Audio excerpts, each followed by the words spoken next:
کچھ نیک کرتا ہے کچھ گناہ کرتا ہے. اور میں اس کو اس طریقے سے لوں گا کہ جیسے تاجدار حرم جو ہے وہ میرے حصے میں آئی, بس یہ بھی سمجھنا کہ میرے حصے میں آیا نا. I consider myself very lucky جی کہ یہ میرے حصے میں ہے. اور میں نے جب ان کو پڑھا تو میرے آئی تھنک وہ ایکسپلین نہیں کر سکتا کیا کیفیت تھی, بیکاز جب میں اس کو ریکارڈ کرا تھا ہم نے 2 سے 3 علماء کے ساتھ کنسلٹ کیا اور قاری کے ساتھ کنسلٹ کیا.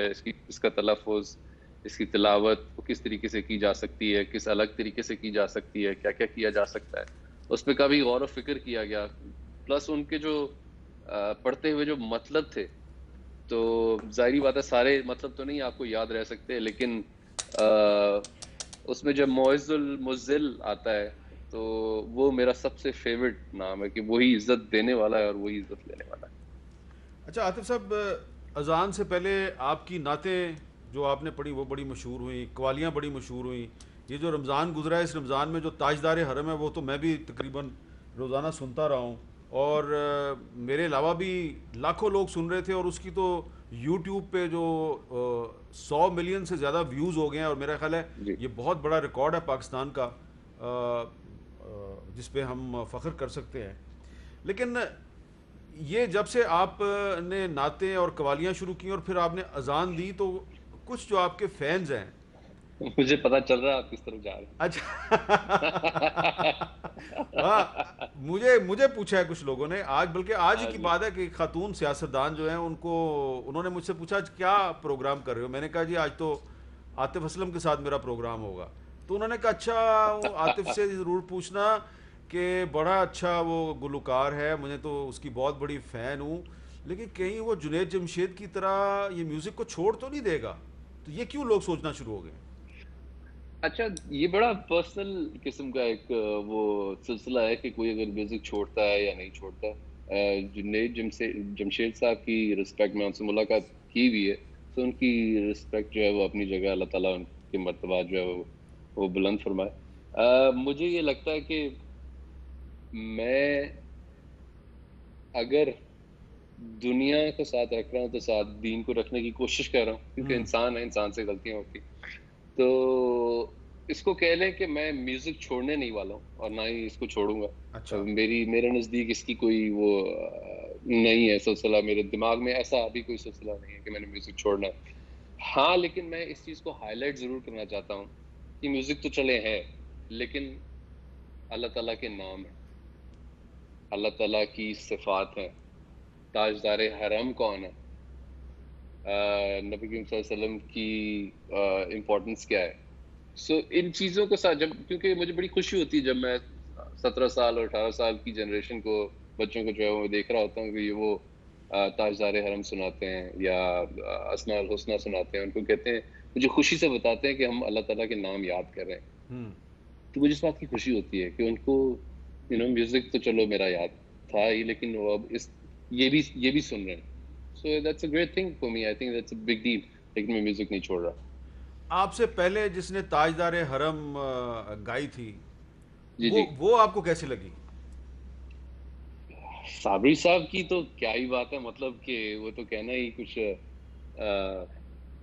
مطلب میں کیا کہوں کہ وہ ورژن میں ابھی تک مجھے بہت پسند ہے. اور جب میں یہ پڑھنے والا تھا تو مجھے یاد ہے کہ امجد صابری صاحب سے ہم نے اجازت لی تھی, اللہ اچھا, پاک ان کی بھی درجات بلند فرمائے, اور ان کی بلیسنگز تھیں. اور ان لوگوں کی کیا بات تھی, وہ اس دور کے مطلب کہہ لیں کہ میرے لیے تو آج بھی بہت بہت بڑے لیجنڈز ہیں, لیکن ان کا کام جو ہے وہ کافی اچھا, بولتا ہے. اور یہ جی آپ نے عاطف صاحب بڑی ایک اچھی بات بتائی ہے, اور یہ دیکھیں عظمت ہے صابری صاحب کی کہ آپ ان سے اجازت لینے گئے. تو ان کی ذرا ہمیں جواب بتائیں گے کہ جب آپ نے ان سے کہا کہ میں آپ کی قوالی تاجدار حرم گانا چاہتا ہوں, انہوں نے کیا جی, کہا آپ کو؟ دراصل یہ ایک ٹیلی فونک کانورسیشن تھی جس پہ انہوں نے جو ہے وہ اجازت دی تھی, اور ہم نے ان سے پروگرام کے حوالے سے, جس پروگرام کا یہ حصہ تھا اس کے حوالے سے یہ پوچھا تھا کہ کیا ہم یہ پڑھ لیں. اور واقعی اس انسان کا بڑا فن تھا کہ اس نے یہی کہا کہ ہاں اس کو جو ہے وہ ادا کریں میری طرف سے اجازت ہے. اور نہ صرف یہ، انہوں نے جب ریلیز ہو گیا تو انہوں نے یہ بھی کسی پروگرام میں کہا کہ عاطف نے اس کا حق جو ہے وہ صحیح نبھایا. اچھا تو اب مجھے اس بات کی بہت خوشی. اچھا اب یہ بتائیے کہ یہ جو آپ نے پچھلے دنوں ڈاکٹرز کو خراج تحسین پیش کیا اور کرونا پر بھی آپ نے بات کی، تو ڈاکٹرز کو خراج تحسین پیش کرنے کا خیال آپ کو کیسے آیا؟ دیکھیں، ہمارے لیے جنگ لڑنے والے تو ایک وہ سپاہی ہیں جو سرحدوں پہ، اور دوسرے وہ اس وقت جو تمام پیشنٹس کووڈ پیشنٹس کا جو ہے وہ خیال رکھ رہے ہیں، یا کسی طریقے سے ان کو ٹھیک کرنے کی کوشش کریں. بیکاز دیکھیں وہ اپنی فیملیز چھوڑ کے جو ہے وہاں پہ آئے ہیں نا، ان کی بھی فیملیز ہیں، چاہتے تو وہ بھی گھر بیٹھ سکتے تھے، لیکن وہ اس وقت جو ہے وہ ایک بہت ہی امپورٹنٹ رول جو ہے وہ پلے کر رہے ہیں. اور میرے نزدیک I think we really needed to appreciate them, اور وہ بہت ضروری تھا. اچھا اب میں ایک اور سوال جو ہے وہ پچھلے دنوں میں نے دیکھا کہ پاکستان میں، انڈیا میں اور بھی مڈل ایسٹ میں کچھ لوگ آپ کی طرح گانے کی کوشش کرتے ہیں، یعنی کہ آپ کی کاپی کرنے کی کوشش کرتے ہیں، اور جی. بڑے نامی گرامی لوگ ہیں. تو اچھا. کیا وہ آپ سے پوچھتے ہیں جس طرح آپ نے امجد صابری صاحب سے پوچھا، کیا انہوں نے کبھی آپ سے پوچھا ہے؟ اور اگر نہیں پوچھا تو آپ کو غصہ نہیں آتا ان پہ؟ مجھے لگتا ہے یہ بڑے فخر کی بات ہے کہ کوئی انسان کسی کو کاپی کرنا چاہ رہا ہوتا ہے، اچھا. اور وہ اس طرح کا بننا چاہ رہا ہوتا ہے. کیونکہ بات یہ ہے کہ بنانے والا تو وہ ہے، اس کی ذات ہے، اور یہ عطا بھی اسی کی ہے، اسی نے دی ہوئی ہے. کوئی اس کو کاپی کرنا چاہتا ہے، کوئی کر پاتا ہے، کوئی نہیں کر پاتا، کوئی بن پاتا ہے نہیں. لیکن میری یہ سجیشن ان لوگوں سے ہوتی ہے کہ اپنا آپ مت چھوڑا کریں، خود سے جو بن سکیں اس کی کوشش کریں. کسی کی طرح بننے کی کوشش مت کیا کریں، مطلب اس کی چھاپ آپ جو ہے وہ آپ کے اوپر لگ سکتی ہے. تو لوگ بے وقوف نہیں ہیں، وہ سنتے ہیں، ان کو پتہ چلتا ہے کہ عاطف کس طرح گاتا ہے اور وہ کس طرح گاتا ہے. So I think they should be little careful, can I say. اچھا آپ نے کبھی آپ کسی ینگ سنگر کو آپ نے اس طرح سمجھایا یا کسی نے آپ سے اس طرح یہ گائیڈنس سیکھ کی ہے کہ کسی نے کہا سر میں آپ کی طرح گانا چاہتا ہوں، تو آپ نے جو بات مجھے کہی آپ نے اس کو اس طریقے سے سمجھائی ہے کہ ٹھیک ہے اچھا گانے کی کوشش کرو لیکن میری نقل مارنے کی کوشش نہ کرو؟ میں نے کہا، میں نے بہت دفعہ کہا. اچھا بہت دفعہ کہا ہے. تو بہت دفعہ کہا. تو کسی کو سمجھ آئی کہ نہیں آئی؟ آئی ان لوگوں کو سمجھ، لیکن وہ کیا، وہ بلکہ لیکن یہی سمجھتے رہے کہ یار یہ بڑا عجیب آدمی، ہم مطلب اس کی طرح گانے کی کوشش کر رہے ہیں اور یہ کہہ رہے ہیں کہ میری طرح مت گائے. اچھا لیکن تو شاید ہاں، اس کو سمجھ نہیں آئی، اس کو اس کو نہیں سمجھ آئی، اس کو اس بات کی سمجھ نہیں آئی، ہے نا، اس کو ابھی تک سمجھ نہیں آئی. اس کو ابھی تک سمجھ نہیں وہ ابھی تک باز نہیں آ رہا ہے. اگر وہ آئی، سن وہ رہا ہے ادھر تو ہی. سمجھ جائے کہ میں اس کا نام نہیں لے رہا، لیکن بھائی تو سمجھ جا یار، تو بالکل بھی اچھا نہیں لگتا. اچھا چلیں، یہ تو خیر میں نے ازراہ تفنن ایک لائٹر سی نوٹ پہ ایک وارننگ دی ہے، کسی کو دھمکی نہیں دی، وارننگ دی ہے، اور پیار بھری وارننگ ہے یار، سمجھ جا. اب یہ بتائیے کہ یہ جو 2020 ہے 2020، اس جی. میں کبھی آپ نے سوچا ہے، کوئی پلان کیا کیسا میوزک دینا ہے، اور یہ کرونا اور میوزک ساتھ ساتھ کیسے چلیں گے؟ بالکل 2020 میں بہت سارا میوزک آنے والا ہے انشاءاللہ. there will be a song that I'll be releasing انشاءاللہ in a couple of months. اگر یہ کورونا تھوڑا سا ہٹ جاتا ہے اور ہم نے ویڈیو شوٹ کرنے کا موقع مل جاتا ہے تو آئی تھنک وہ میں ریلیز کروں گا. اس کا ٹائٹل ہوگا رات، اور وہ میں انشاءاللہ ریلیز کروں گا. اور بھی بہت سارے جو سولو سانگز جو ہیں وہ آئیں گے انشاءاللہ by the end of this year. Corona میں کیا ہوگا میوزک کا، وہ آپ نے I'm sure دیکھ لیا ہوگا. سب لوگ جو ہے وہ آن لائن جا رہے ہیں، سب لوگ اس بارے میں بات کر رہے ہیں، لائیو پرفارمنسز کر رہے ہیں. لیکن آئی تھنک یہ ایک ایسا وقت ہے جہاں آپ اپنی کریٹیوٹی جو ہے نا اس پہ زیادہ جو ہے وہ بات کر سکتے ہیں، یا اس کو زیادہ نکھار سکتے ہیں، نئی کمپوزیشنز بنا سکتے ہیں. ہاں اس کو ریلیز کرنا البتہ ایک it will be a task. For that we'll have to wait, but as long as we focus on our creativity I think it will be much better right now. آپ مس نہیں کرتے کہ آپ اتنے بڑے کانسرٹ کرتے تھے، دنیا کے بڑے بڑے آپ شہروں میں جاتے تھے، Yeah. اور ابھی جو آپ نے شرٹ پہنی ہوئی ہے اس پہ بھی مجھے مینہٹن کی بلڈنگز نظر آ رہی ہیں، یہاں پر بھی آپ نے جا کے بڑے بڑے شوز کیے ہیں، لنڈن میں بھی آپ نے شوز کیے، تو مس نہیں کرتے آپ کے یہ کرونا کی وجہ سے جو گلوکاری بڑی مشکل ہو گئی ہے. اچھا اگر میں کہوں کہ میں مس نہیں کرتا تو غلط ہوگا. میں اچھا. بالکل مس کرتا ہوں، لیکن ڈیفینیٹلی میرے لیے جیسے میں نے پہلے عرض کیا کہ 17 سال میں کوئی بریک نہیں تھی میری زندگی میں. اور مجھے یاد ہے کہ میری وائف نے جو ہے نا، میرا لاسٹ جو برتھ ڈے گفٹ تھا وہ ایمریٹس کا پلین تھا اور چھوٹا سا ساتھ میں بنا ہوا تھا. تو وہ جو تھا وہ اسی لیے تھا کہ you're always on the go. تو کہہ لیں یہ وقت میرے لیے کچھ اس طرح سے ہے کہ مجھے موقع مل رہا ہے اپنے اوپر اس چیز کو ریکنسٹرکٹ کرنے کا کہ لائف میں اور چیزیں ہیں جو بہت زیادہ امپورٹنٹ.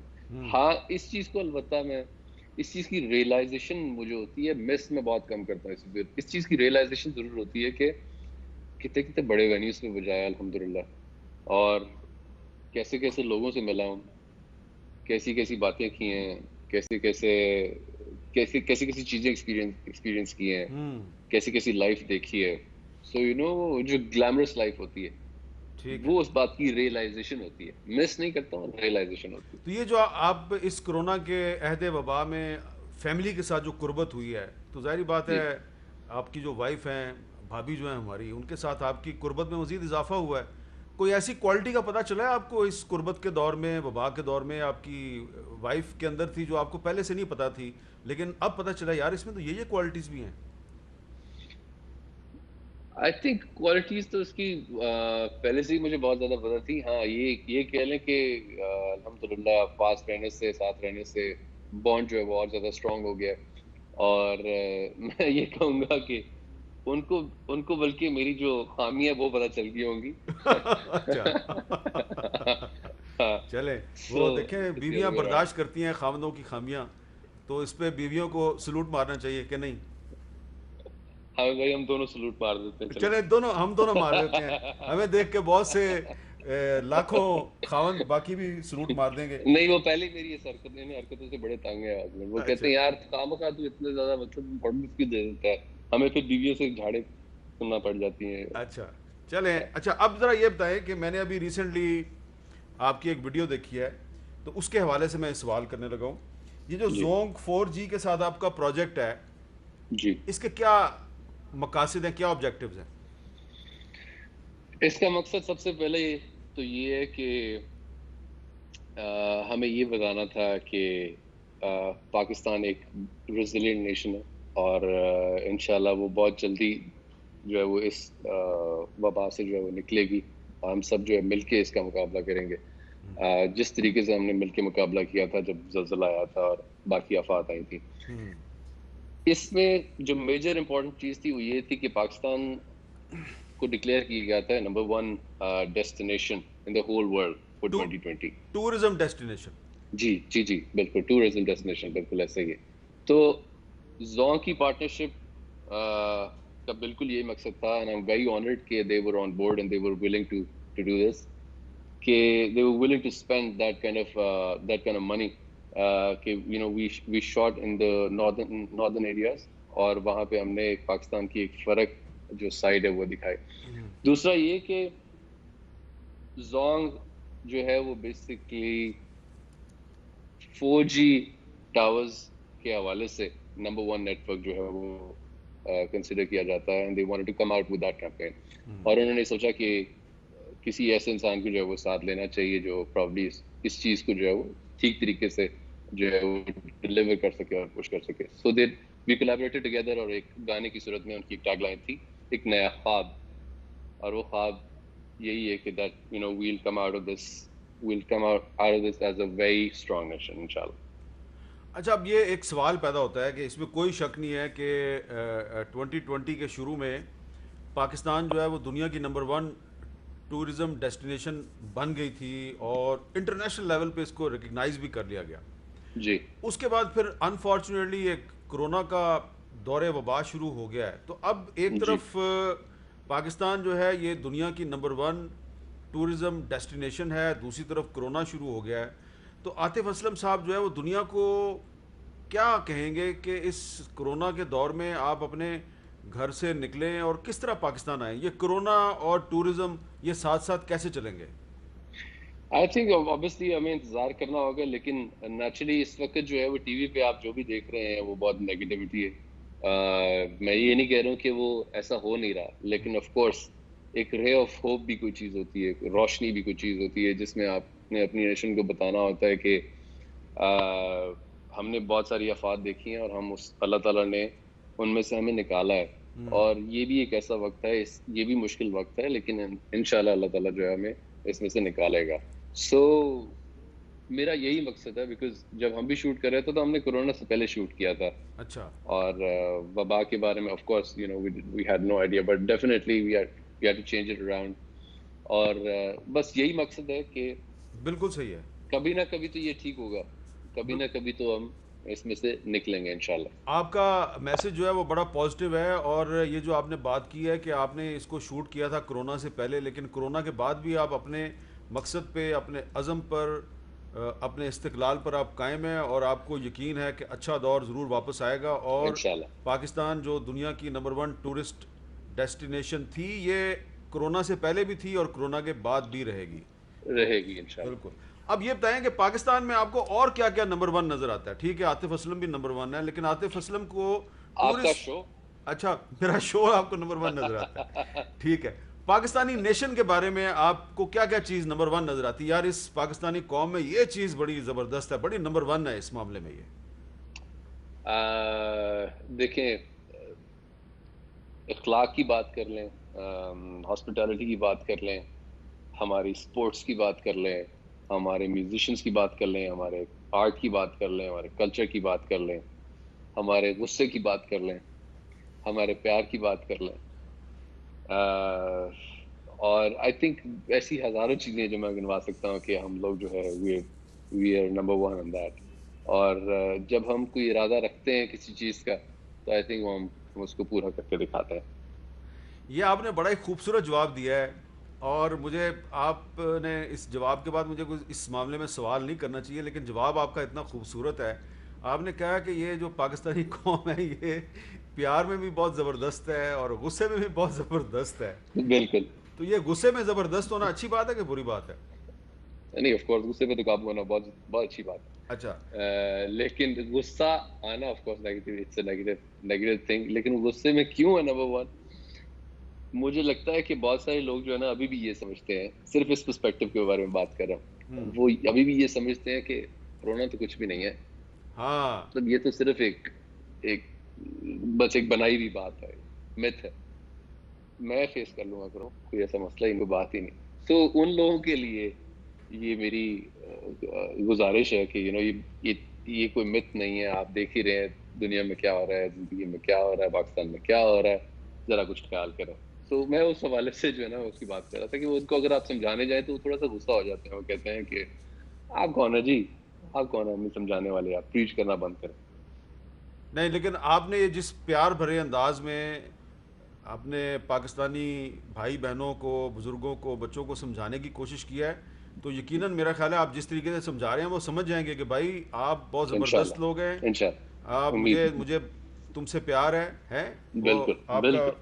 وہ بول فلم تھی نا، اس میں آپ کا ایک گانا تھا، کیا تھا، مجھے اس کے ہونا تھا پیار، ہونا تھا پیار. ہونا جی تھا جی پیار. جی، بالکل تو آپ بالکل کو ایسے ہی. تو ان سے پہلے سے پیار ہے، ہونا نہیں ہے. آپ کو تو پہلے اس قوم سے پیار ہے، پاکستان سے پیار ہے، لیکن آپ ان کو سمجھا یہ رہے ہیں کہ پیارے بھائیوں اور بہنوں، اس کرونا وائرس نامی وبا کو دھوکہ مت سمجھو، یہ ایک حقیقت ہے. یہ کہہ رہے ہیں آپ. بالکل ایسا ہی، بالکل ایسا ہی، اور بالکل ایسا ہی.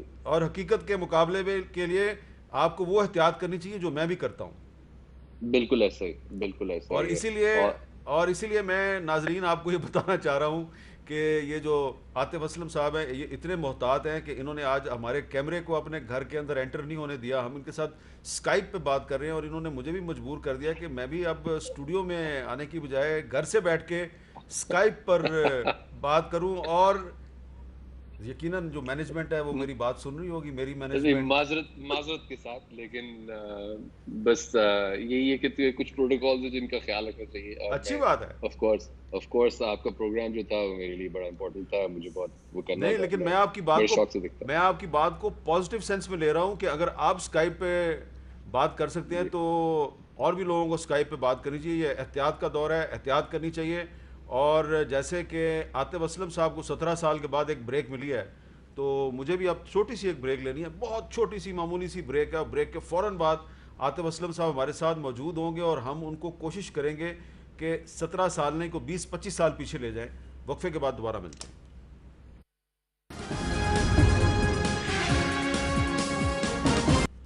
کیپٹل ٹاک میں دوبارہ خوش آمدید. اور آج ہمارے مہمان ہیں پاکستان کے معروف گلوکار اداکار عاطف اسلم صاحب. عاطف صاحب آگے چلنے سے پہلے ذرا یہ بتائیے کہ آج ہمیں آپ نے انٹرویو کا ٹائم دیا، بہت شکریہ آپ کا، لیکن عام طور پہ آپ اتنے انٹرویو دیتے نہیں ہیں، اس کی کیا وجہ ہے؟ کیونکہ سوالات جو ہے وہ بالکل سیم ہوتے ہیں، ان سے وہ یہی پوچھا جاتا ہے کہ آپ کا فیوریٹ کلر کیا ہے، فیوریٹ ڈیسٹینیشن کیا ہے، کھانا کیا ہے، کیا اچھا لگتا ہے آپ کو، جو کہ پہلے 1000 دفعہ پوچھے جا چکے ہوتے ہیں موسٹلی. اچھا. لیکن پروگرام جہاں پہ بات کرنے کا مزہ ہے، جہاں پہ آپ خود کسی کا پروگرام دیکھتے ہو، تو آئی تھنک اس کے ساتھ انٹرویو کرنے کا ایک اپنا الگ مزہ ہے. چلے، آپ کا بہت شکریہ، آپ نے ہمیں ٹربیوٹ پیش کیا، لیکن میں آپ کے ساتھ ایک سوال پرانا تو کروں گا ضرور، ایک تو ضرور کروں گا نا، کیونکہ بہت سے جی لوگ یہ جاننا چاہ رہے ہیں کہ عاطف اسلم ہمارا فیوریٹ سنگر ہے، ہمارا پسندیدہ گلوکار ہے، لیکن جی. عاطف اسلم کا پسندیدہ گلوکار کون ہے؟ تو without a doubt Nusrat Fateh Ali Khan صاحب. اچھا.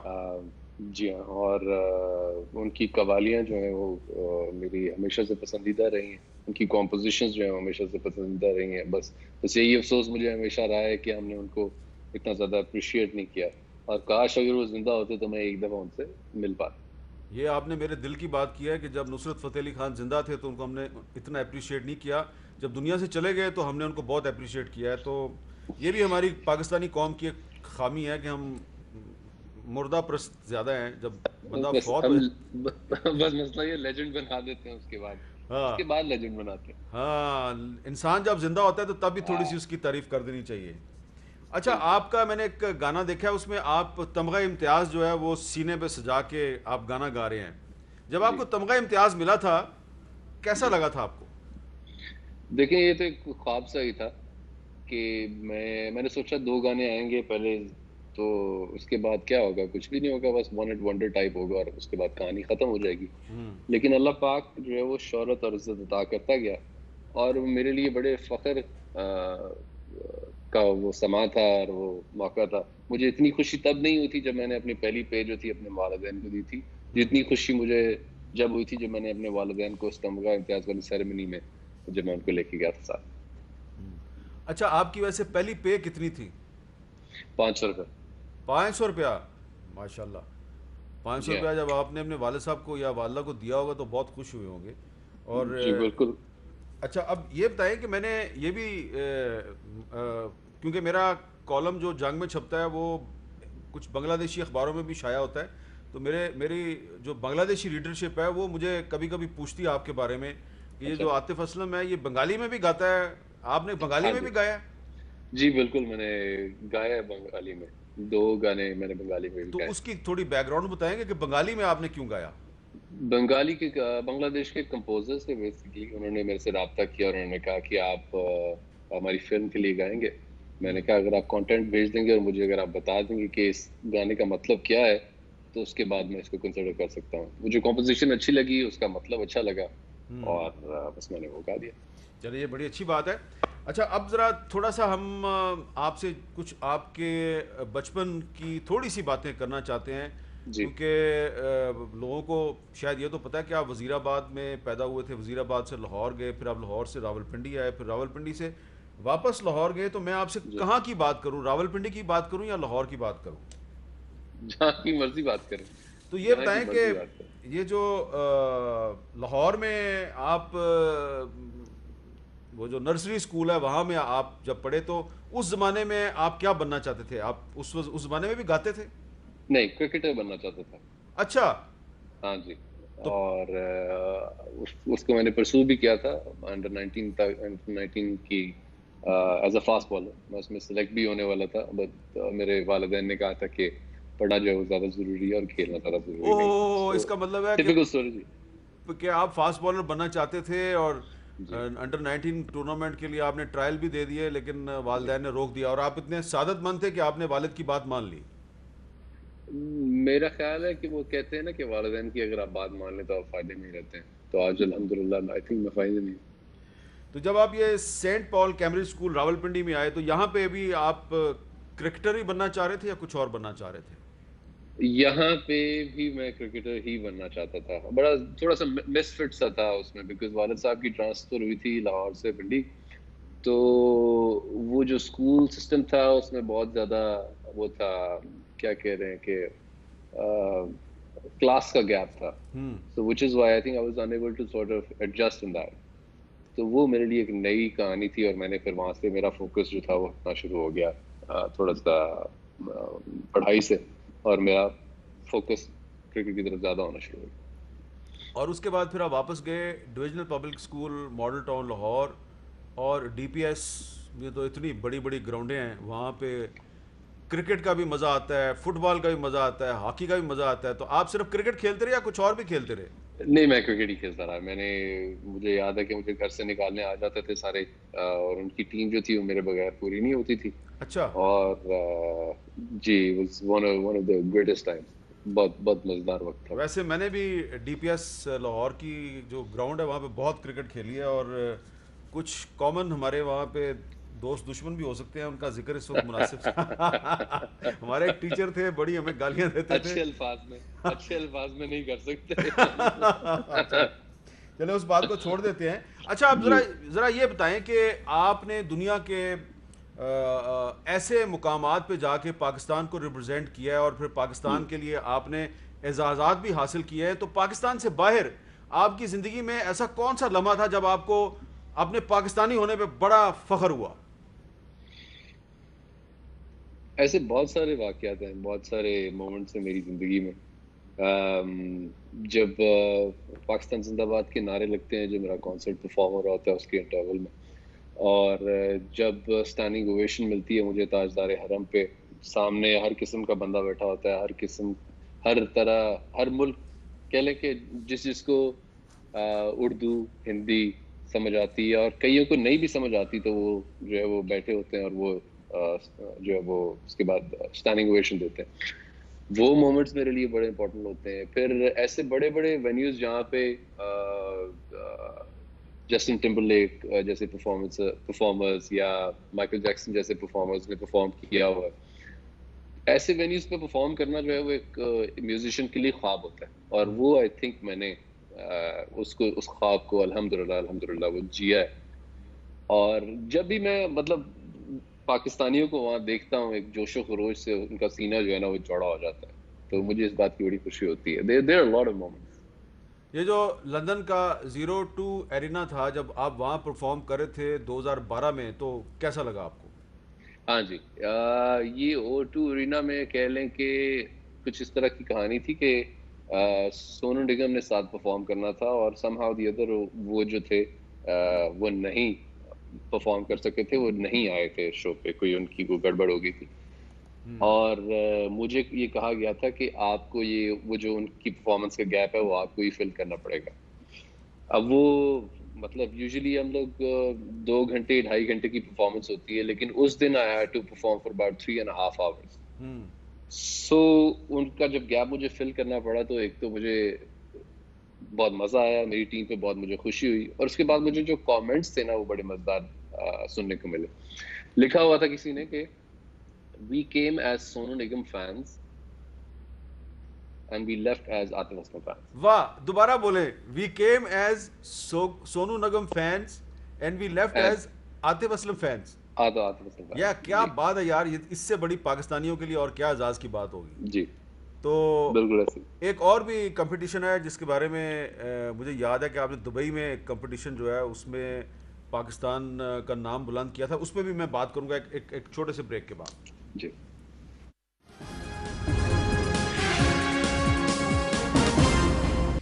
کیپٹل ٹاک میں دوبارہ خوش آمدید. عاطف اسلم صاحب آج ہمارے مہمان ہیں، اور ہم ان کے ساتھ آپ کے انٹرسٹ کی بڑی اہم باتیں کر رہے ہیں. ان کی زندگی میں بہت سی کامیابیاں ہیں، انہوں نے پاکستان کے لیے بڑے بڑے اعزازات جیتے ہیں، پاکستان کا نام بلند کیا ہے دنیا کے مختلف ممالک میں جا کے. عاطف اسلم صاحب یہ بتائیں کہ دبئی میں ایک بہت بڑا کمپٹیشن تھا، سنگنگ کمپٹیشن تھا، جس میں انڈیا سے بھی لوگ آئے ہوئے تھے اور جگہوں سے بھی آئے ہوئے تھے. اس میں آپ کی ٹیم جو ہے اس نے بڑا اچھا پرفارم کیا. اس کمپٹیشن کے بارے میں بتائیں گے وہ کیسے آپ انڈیا سے بھی آگے نکل گئے؟ بس سمجھ لیں کہ ایک ایسی محنت تھی جو کہ تقریباً 3.5-4 مہینے کی تھی تقریباً، جو کہ رنگ جو تھی وہ لائی تھی، کیونکہ یہاں سے ہم نے لڑکے لے کے جانے تھے اور ان کو جو ہے سلیکٹ کرنا تھا. بڑا مشکل تھا ہمارے لیے. ٹیلنٹ تو بہت زیادہ تھا لیکن ڈائیورسفیکیشن دیکھنی تھی، اور الحمدللہ بہت اچھے اچھے لڑکے اس میں سے مجھے ملے اور وہاں جا کے کھیلا. اور ایسے ایسے لوگوں کے ساتھ کھیلے، کیونکہ آشا بھوسلے جی جو ہے شی از a very big name, Runa Laila ji is a very big name, Abida ji is a very big name. جب ایسے لوگ جج ہوتے ہیں تو وہ آف کورس ان کی رائے جو ہے وہ زیادہ وہ جو ہے ویلیو کرتی ہے. لیکن ماشاءاللہ سے ہمارے لڑکوں نے اتنا اچھا پرفارم کیا، ان پہ محنت ہم نے بہت کی، اور وہ اللہ پاک نے ہماری قسمت میں اس جیت کو لکھا تھا. اور اس محنت کی وجہ سے نبیل جو تھا he was one of the contestants who won the game. نبیل اور شوکت علی. مجھے نبیل شوکت علی، اور مجھے مطلب کہہ لیں کہ اس وقت بھی نہیں یقین ہو رہا تھا جس وقت ہم وہ جیت چکے تھے. اور وہ اتنا بڑا اعزاز تھا میرے لیے، میرے آئی تھنک ہماری قوم کے لیے کہ it was a singing competition جو کہ ہسٹری میں صرف آئی تھنک پچھلے 15 سال سے کمپٹیشنز ہوتے آ رہے ہیں، لیکن صرف یہ دوسری دفعہ تھا جب ہم یہ کمپٹیشن جو تھے وہ جیتے تھے.